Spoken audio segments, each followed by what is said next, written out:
Today's Read Aloud is one of Aesop's most beloved fables. It's about an unlikely pair of animals that learn that no act of kindness is ever wasted. The Lion and the Mouse, retold by A.J. Woods and illustrated by Ian Andrew. All through the long afternoon, the forest slept. Beneath the burning sun, nothing moved nor made a sound. Nothing but the cry of dark and hungry birds that circled endlessly overhead. Nothing but the butterflies that sometimes danced in the tree's cool shade. Suddenly, a new sound broke the silence. It was a lion.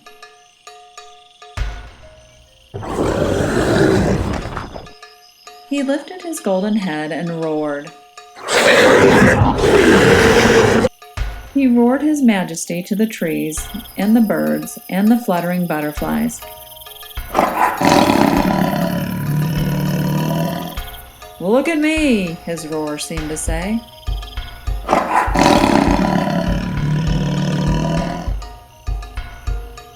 "I am king. Let no creature come before me." And then, satisfied that he had made his presence felt, the lion continued on his way. Above, amongst the branches, his startled subjects watched him go. Below, another creature hid, trapped within the leafy carpet of the lion's path.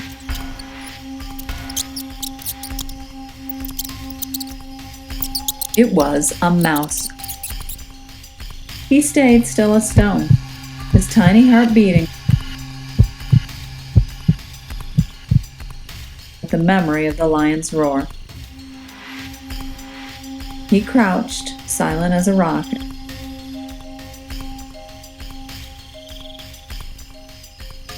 until the shadow of the lion's paw had passed. And then the mouse, too, continued on his way.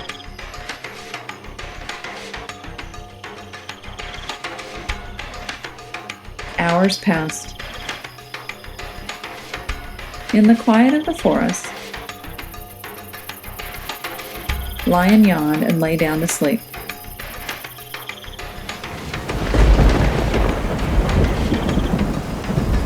He dreamed of soothing rain and silver rivers and of the endless water that was the sea. But he awoke to the pitter-patter not of raindrops, but of something else, to a rustling just beneath his nose and the slightest touch on the fur of his great velvet paw.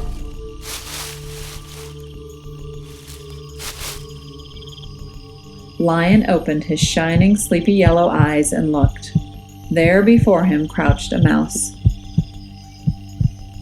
"Forgive me, Lord Lion," squeaked the tiny creature. "I did not see you sleeping there. To me your paw was a hill of golden sand. Let me go, and I will disturb you no more." And Mouse waited for Lion to speak, certain that only death could now await him. "And why should I forgive you?" snarled Lion, licking his lips. "What reason could I possibly have?" Mouse thought a while and then replied,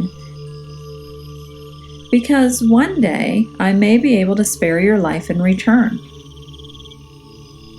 Lion smiled, a slow, sleepy smile, for he thought Mouse's story most unlikely. But there was kindness deep in the lion's heart. So he growled, "Be off with you," and watched as Mouse scampered away. And the mouse looked back at the lion who had spared him and wondered. Lion slept on until evening came to the forest. Deep in his dreams, he did not hear the sound of footsteps in the shadows until it was too late. Too late. He woke again just as the golden net fell, and Lion found himself bound fast, trapped into a still waiting while his captors left to fetch their knives. No one could help Lion now, or so he thought.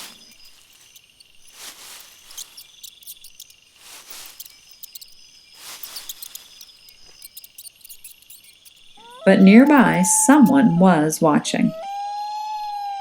Someone who remembered his kindness.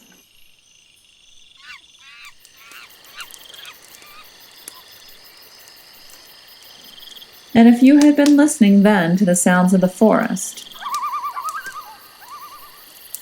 you may have heard another noise among the buzzing and the bird calls and the rustling of 1,000 leaves. For Mouse was busy gnawing with his sharp, white, pointed teeth, gnawing until the strands of gold rope fell away. And Lion was free. "You were right to spare me after all," said Mouse, as Lion stepped forth once again to the darkness of the forest. And the great Lord Lion looked at the mouse as if for the first time, two great golden eyes peering into two quick brown ones. Then he bowed his head in the knowledge of a lesson learned, and both went on their way. The moral: it holds through the whole scale of creation that the great and the little have need one of another.